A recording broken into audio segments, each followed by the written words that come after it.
जामनेरमधील एकलव्य माध्यमिक शाळेत दिव्यांग विद्यार्थ्यांसाठी एक महत्त्वपूर्ण आणि स्तुत्य उपक्रम राबवण्यात आला आहे. मंत्री गिरीश महाजन यांच्या प्रयत्नातून GM फाउंडेशन आणि JK फाउंडेशन यांच्या संयुक्त विद्यमाने पूर्व प्राथमिक ते 12वी पर्यंतच्या दिव्यांग विद्यार्थ्यांसाठी विशेष दिव्यांगत्व तपासणी शिबिराचे आयोजन करण्यात आले आहे.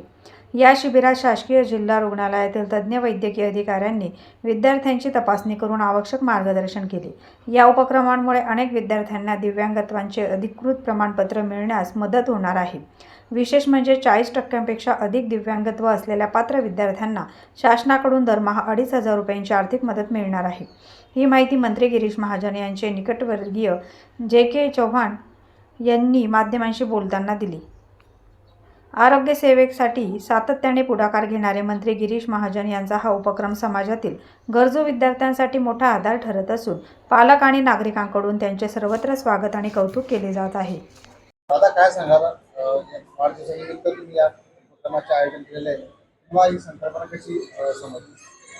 आज माझा वाढदिवस आहे आणि त्या वाढदिवसानिमित्त कुठे पेपरला जाहिरात द्यायची किंवा कुठे फ्लेक्स लावायचे, बॅनर लावायचे, त्याच्यापेक्षा एक आगळा वेगळं काहीतरी करावं या हेतूने आज ह्या कॅम्पचं आयोजन केलेलं आहे. मुळात आम्ही सगळेच नामदार गिरीश भाऊ महाजनांचे शिलेदार आहोत, सैनिक आहोत आणि आपल्या साऱ्यांना ज्ञात आहे की भाऊंचं महाराष्ट्रात नव्हे देशात नाव या वैद्यकीय क्षेत्रामध्ये आहे. सुरुवातीपासून विविध प्रकारच्या वैद्यकीय सेवा उपलब्ध करून देण्याचं काम गिरीश भाऊ महाजन हे पहिल्या त्यांच्या टर्म पासून करता आहेत आणि दिवसेंदिवस त्याचा व्याप वाढतो आहे. मग जळगावमध्ये असेल, आमचा पितांबर आहे, त्याच्या सोबतीला 2-4 पोरं आहेत, अजून कार्यकर्ते आहेत, धुळ्यामध्ये आहे, नाशिकमध्ये आहे, मुंबईमध्ये आहे. विविध ठिकाणी गिरीश भाऊंच्या माध्यमातून फक्त इथून पेशंटने तिथपर्यंत जायचं आणि त्यानंतर सगळी काळजी जिथे ती टीम आहे ती टीम घेते आणि त्यांचंच अनुकरण करून त्यांच्याच या संकल्पनेतून हा उपक्रम आज आपण इथे घेतलेला आहे. याच्या आधी मागच्या वेळेस नामदार गिरीश भाऊंच्या वाढदिवसाच्या वेळेसही मी अशाच प्रकारचा उपक्रम याच ठिकाणी केलेला होता. याच शाळेत 265 मुलांची जवळपास तपासणी झाली होती. पैकी 214 मुलं अशी निघालेत की ज्यांचं व्यंगत्व हे 40% जास्त आहे. त्या सगळ्यांचे शिक्षकांच्या माध्यमातून प्रकरण तयार करून त्या दिव्यांग भत्त्याचे आपण तहसीलदारांकडे दिलेत आणि त्या सगळ्यांचे प्रकरण आपण मंजूर करून घेतलेत. गिरीश भाऊंच्या मार्गदर्शनानुसार हे सगळं काम चाललं आहे. आज त्या पोरांना 2500 रुपये प्रतिमाह त्या पोरांना मिळतो आहे. त्या परिवाराला तो मूल जे आहे, जे अपंग आहे, ते त्यांच्यावर भार आहे असं त्यांना वाटत नाही. थोडीशी सगळीच त्यांना त्यांच्या संकटातून ते दूर झालेत अशातला भाग नाही, पण थोडीशी मदत निश्चितपणे या माध्यमातून होते.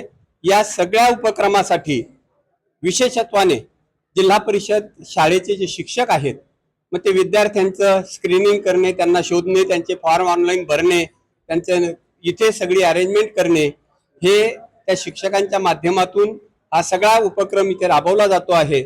आणि इथली जी यंत्रणा उभी केली आहे ते मग GM फाउंडेशन आणि JK फाउंडेशन, प्रमुख कार्यकर्ते, अध्यक्ष, भारतीय जनता पार्टीचे मंडळाचे अध्यक्ष, यांच्या सगळ्यांच्या सहकार्यातून यशस्वीपणे हा आज कॅम्प आयोजित केला जातो आहे. या निमित्तानं मी ज्या बालकांना आज आपण तपासणार आहोत त्यांच्या सगळ्यांनाच मी शुभेच्छा देतो. हा उपक्रम राबवताना खरी गरज भासते ती वैद्यकीय सेवेची, डॉक्टरांची. सिव्हिल सर्जन साहेबांनी त्यांना सांगितल्यानंतर ही सगळी सेवा उपलब्ध करून दिली. आज स्वतः ते पण इथे थांबलेले आहेत. या निमित्तानं सर माझं फक्त एवढं म्हणणं असेल की थोडंसं विद्यार्थ्यांप्रती थोडीशी कणव ठेवून आपण जर त्यांच्या तपासण्या वगैरे करून घेतल्यात तर अधिक फायदेशीर होईल अशी मी माझ्या वतीने तुम्हाला सगळ्यांनाच डॉक्टरांना विनंती करतो की काळजीपूर्वक विद्यार्थ्यांची तपासणी करा. ज्या असेल त्यांचं व्यंगत्व ते नमूद होईल अशा पद्धतीने आपण त्यांची तपासणी करून त्यांना सहकार्य होईल अशा पद्धतीचं एक सहयोग आपल्या मार्फत आपण करताच आहात, पण तो अधिकच्या प्रमाणात व्हावा अशी मी अपेक्षा व्यक्त करतो. आज मला विविध क्षेत्रातील विविध कार्यकर्ते असतील, आपल्या माझ्यावर प्रेम करणारे बंधू भगिनी, माया बहिणी, सगळ्या अतूट प्रेम करणारे सगळेच मला माझ्या वाढदिवसानिमित्त शुभेच्छा देत आहेत. मी त्यांचा कायम ऋणी राहील. थँक्यू.